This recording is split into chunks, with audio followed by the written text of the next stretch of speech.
Για να μαντέψω. Πρέπει να είσαι αδερφάρα. Φαίνεται τόσο πολύ. Τι να κάνω. Προσπαθώ να μην το δείχνω. Αλλά είναι αδύνατον. Μ' αρέσει να κουνιέμαι και να ξυρίζω την κορμάρα μου. Σκέφτομαι να κάνω αλλαγή φίλου. Νομίζω ότι θα έχω επιτυχία. Τι λες?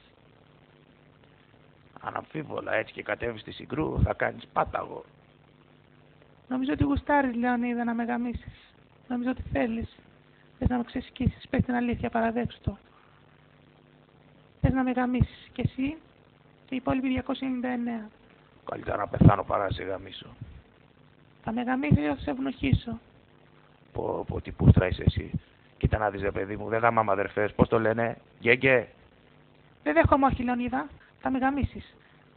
Θα με ξεσκίσεις. Θέλω να γαμηθώ από ολόκληρο στρατό. Θέλω να χορτάσω πούτσο. Αφού να δεις, μωρή Λούγκρα. Εδώ είναι Σπάρτη. Εδώ δεν γαμάμε αδερφές. Άμα θες να γαμηθείς, να πας στην Αθήνα. Να βρεις αυτούς τους Αθηναίους που γαμάνε αγοράκια. Κατάλαβες, μωρή αδερφάρα.